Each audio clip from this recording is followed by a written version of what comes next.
नमस्कार क्रिकेट प्रेमींनो, मित्रमैत्रिणींनो, कसे आहात तुम्ही सगळे. पहिल्या दिवशीचा खेळ बघून मी तर खुश झालेलो आहे, कारण सिंहली स्पोर्ट्स क्लबच्या खेळपट्टीने थोडासा सुखद धक्का दिलेला आहे का श्रीलंकन गोलंदाजांनी केलेला मारा हा प्रभावी ठरलेला आहे का भारतीय संघाने टिचून फलंदाजी करून 300चा टप्पा गाठलेला आहे. मला खरोखर कळत नाही आहे, त्याच्याबद्दलच मी तुमच्याशी बोलणार आहे. अजिबात कुठेही जाऊ नका, बघत राहा तुमचा आवडता कार्यक्रम सुनंदरलेले क्रिकेट अँड बियॉन्ड. दुसऱ्या कसोटी सामन्याला सुरुवात होत असताना तीन गोष्टींकडे लक्ष होतं. भारतीय संघात बदल होतोय का? तो झाला. अपेक्षेप्रमाणे सारांश जैनला संधी देण्यात आलेली आहे. कुलदीप यादवला बाहेर बसवण्यात आलेलं आहे. सांगण्यात हे आलेलं आहे की त्याला थोडासा ताप आलेला आहे वगैरे. मला ते काही खरं वाटत नाही आहे. कुलदीपचा फॉर्म आणि त्याबरोबर समोरच्या संघात असलेल्या डावखुऱ्या फलंदाजांची संख्या विचारात घेऊन हा बदल केला आहे, असं माझं तरी मत आहे. दुसरा मुद्दा होता नाणेफेकीचा. नाणेफेक कोण जिंकतंय? परत एकदा नाणेफेकीचा कौल चांगल्या वेळेला शुभमन गिलच्या बाजूने लागला. अर्थात भारतीय संघ फलंदाजी करणार होता, ते केली. तिसरा मुद्दा होता खेळपट्टीचा. सगळ्यांचा अंदाज त्या खेळपट्टीकडे बघून असं होतं की ही खेळपट्टी गोलंदाजांना त्रास देणार, सतावणार, त्यांच्या डोळ्यातनं पाणी काढणार. अपेक्षेपेक्षा ही खेळपट्टी चांगली निघालेली आहे आणि अंदाज हा चुकलेला आहे असं सांगताना अजिबात कमीपणा वाटत नाही, कारण दिसत होती त्याच्यापेक्षा खेळपट्टीने गोलंदाजांना थोडी संधी दिलेली आहे असं मी वर्णन करताना म्हणेन. सुरुवात भारताची तेवढी चांगली झाली नाही, कारण के.एल. राहुल आणि यशस्वी जयस्वाल हे दोघंही खेळपट्टीचा अंदाज घेत होते. के.एल. राहुलचं बाद होताना माझं ऑब्झर्वेशन असं आहे, आदल्या ओव्हरमध्ये त्यांनी ऑफ स्पिनर केशराला एक कडक चौकार मारला, एक पुढे सरसावत षटकार मारला. त्याचा परिणाम असा झाला की त्या आत्मविश्वासाच्या जोरावरती समोरच्या फास्ट बॉलरला उजव्या स्टंपच्या बाहेरचा बॉल खेळताना के.एल. राहुल आऊट झालेला आहे. मी तर असं म्हणेन की देवदत्त पडिक्कल हा एका अर्थाने नशीबवान पण होता, परंतु नशिबाची साथ मिळाल्यानंतर त्यांनी काय केलं याच्याकडे आपण लक्ष देऊया. नशिबाची साथ मी एवढ्याकरता म्हणतो, शून्यावरती त्याचा कठीण झेल.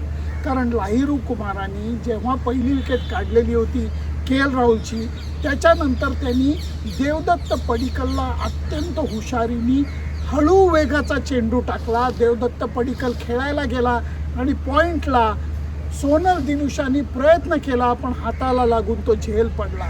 इतकंच नाही तर समोर जेव्हा केशराच्या बॉलिंगला तो खेळायला आला तेव्हा त्यांनी कट करायचा प्रयत्न केला आणि स्लिपमध्ये कॅप्टन धनंजय डिसिल्वाने अत्यंत कठीण झेल सोडला. त्यामुळे 0 आणि 1 धावांवरती देवदत्त पडिक्कलला जीवदान मिळालं. हे लक्षात घेतलं पाहिजे. 40-45 धावा करून यशस्वी जयस्वाल कधी आऊट होत नाही, तो आज आऊट होताना दिसला, कारण बॉल जो आसिता फर्नांडोचा होता तो अपेक्षेपेक्षा टप्पा पडून भस्कन आत आला. त्याच्यानंतर मात्र देवदत्त पडिक्कलनी सुपर बॅटिंग केली. त्याला कप्तान शुभमन गिलनी छान साथही दिली. दोघांनी मस्त 120 धावांची भागीदारी केली आणि लंच ते टी दरम्यान एकही विकेट जाणार नाही असं वाटत असताना शुभमन गिल आऊट झाला. आणि परत मी तुम्हाला सांगतो, बाद होताना त्यांनी प्रयत्न केलेला फटका हा T20 क्रिकेटचा फटका होता.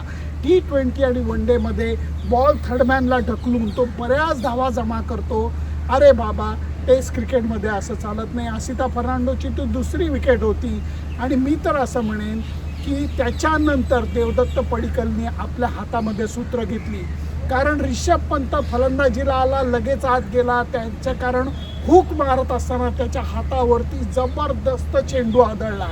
नॉर्मली रिषभ पंत काय, जडेजा काय, हे कधीही चेंडू लागल्यानंतर डगमगत नाहीत. आज मात्र त्यांना झालेले आघात हे नक्कीच मोठे आहेत. आणि ज्या वेळेला आम्हाला बघायला मिळालं की रिषभ पंतनी पॅड्स काढलेले आहेत आणि तो फिजिओ आणि डॉक्टरशी चर्चा करतोय, त्यावेळेला शंकेची पाल मनात चुकचुकीते की त्याच्या हाताची इजा ही कितपत गंभीर आहे.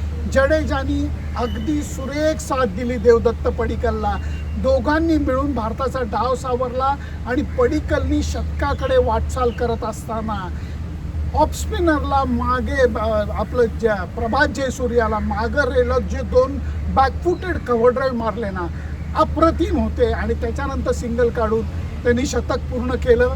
मी तुम्हाला सांगतो, संधी किंवा जीवदान हे फलंदाजाला मिळतं, त्याचा फायदा कोण किती घेतं हे बघायला लागतं. आणि पडिक्कलनी तो घेतलेला आपल्याला दिसलेला आहे. 2 सामन्यामध्ये त्यांनी 3 डावामध्ये केलेली फलंदाजी लक्षणीय परिणाम करणारी ठरलेली आहे भारतीय संघाच्या धावफलकावरती.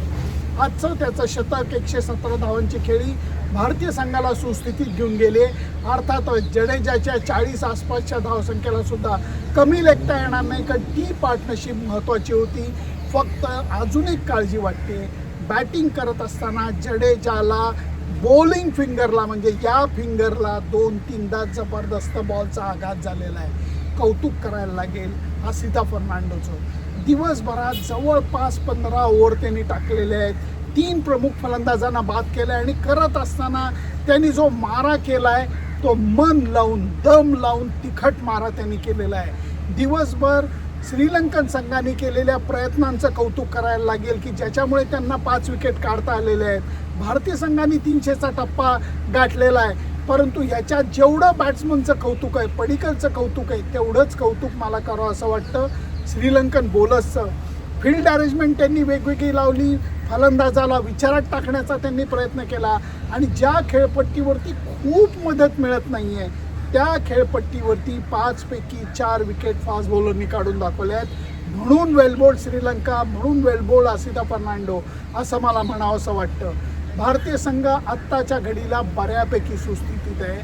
परंतु या खेळपट्टीचं वर्णन असं केलं जातं की 2ऱ्या-3ऱ्या दिवशी ही खेळपट्टी फलंदाजीला अजून चांगली होते. भारताचे प्रमुख फलंदाज तंबूत परतलेले आहेत. आता 2 विकेट किपर ही डाव सावरतात का काय हे बघायला लागणार, कारण ध्रुव जुरेल सुरेख बॅटिंग करतोय आणि हाताच्या दुखापतीतनं सावरून रिषभ पण परत येतो का हेही बघायला लागणार आहे. या सगळ्याचे अपडेट मला मिळाल्यानंतर मी तुम्हाला देईन. परंतु 2ऱ्या दिवशीच्या खेळाकडे जात असताना मला हे बघायला आवडेल की खेळपट्टीचं स्वरूप बदलतंय का, ती बॅटिंगला अजून बरी होतीये का अजून या कडाक्याच्या उन्हाळ्यानी कोरडी होत जाते हे बघायला मजा येणार आहे. पण पहिल्या दिवशीचं खेळ बॅट बॉलचं जरा द्वंद्व झालं म्हणून मी खुश आहे. माझी मतं मी मांडली. तुमची मतं काय आहेत मला जरूर सांगा. पडिक्कलची खेळी, त्याला मिळालेलं जीवदान आणि त्या संधीचा त्याने उठवलेला फायदा, आसिता फर्नांडोची मनापासून काय म्हणतात त्याला दम लावून केलेली गोलंदाजी मला तरी भावली. तुम्हाला भावली काय मला नक्की सांगा. फक्त त्याच्याकरता माझं फेसबुक पेज, इंस्टाग्राम अकाउंट आणि यूट्यूब चॅनल लाईक, शेअर आणि सबस्क्राईब करायला विसरू नका, कारण आपण सगळे C+ ब्लड ग्रुपचे आहोत. Bye bye.